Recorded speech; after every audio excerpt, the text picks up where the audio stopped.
Chat with Donald Trump. I can't really imagine what's going on in that meeting. And somebody asked me today, what would you be saying if you were meeting Donald Trump today?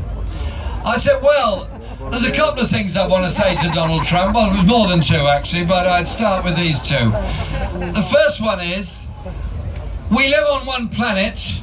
We inherit a planet from those that went before. It's not ours to destroy, it's not ours to pollute, it's not ours to damage, it's ours to protect and preserve. So don't walk away from the achievement of the Paris Climate Change Accord. Walk towards it, that we all might live in a safer planet in the future. And I suspect that our Prime Minister might also be talking about some special trade deal with the United States in the future, which I suspect will look awfully like the Transatlantic Trade and Investment Partnership. I tell you this, a Labour government wouldn't be signing up to any trade treaty that imported bad working conditions, exported unemployment, and brought poorer quality, worse conditions to our shelves, our marketplaces, and our homes.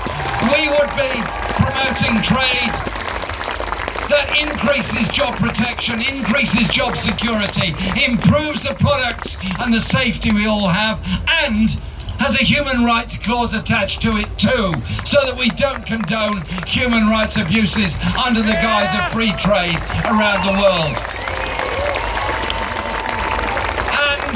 We would be calling time on the Thatcher-Reagan legacy, the Thatcher-Reagan legacy of redistribution of wealth for the wealthiest at the expense of the poorest. Let the free market rip and let the rest go to hell. The poorest and most vulnerable in so many parts of the world have already paid that price. It's not right for them, it's not right for us, it's not necessary. It does require a different vision of a different world. A world where you work to reduce the differences, not increase them. Where you don't go to war at the drop of a hat. Instead, you have a foreign policy based on peace, democracy, justice, and human rights. And you recognize those poor people who are refugees around the world never asked to be refugees. They're the product of environmental disasters, they're the product of wars, they're the product of human rights abuses. And you know what? They've also all got ideas and ambition. They also all want to contribute to all the other things in our society. Can I finish? Do you mind, please? And can I conclude with this? Can I conclude with this, please? Can you leave it for a minute, please? Can I just conclude with this? No. Can I just conclude with this thought? If we want that world where we respect those rights of people... Yes, I am, but can I finish my speech first, please? You're pathetic excuse for a woman. Can you leave it? No, thank you. Everybody else wants to talk. Exactly. That's all up here. Thank you. Thank you very much. I'll talk to you in a minute. Okay. If somebody wants to have a chat with me about a couple of things, I'm very happy to do that in a moment. I do talk to everybody.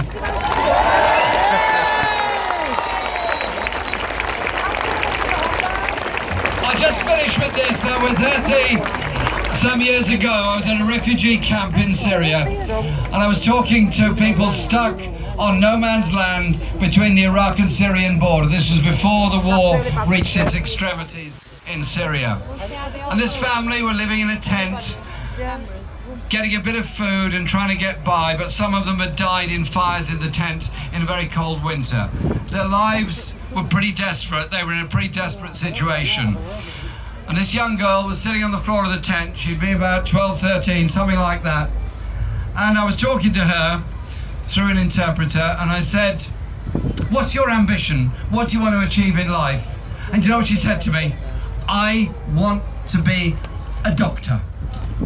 Her determination, her belief in herself, her belief in her community, those beliefs and those determinations are universal. It's a human spirit and a human condition that we always reach out for others and try and achieve for others.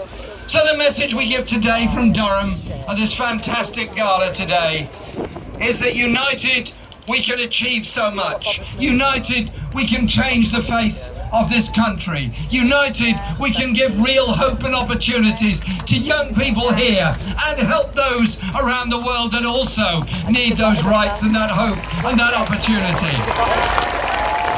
It's our strength and our solidarity that can achieve so many of these things. And those that write and think so much, and poetry around the world can also tell us quite a lot. And I want to finish with this quote from John Cornford. John Cornford was a young British person in Spain during the Spanish Civil War. John Cornford died 50 years ago this week.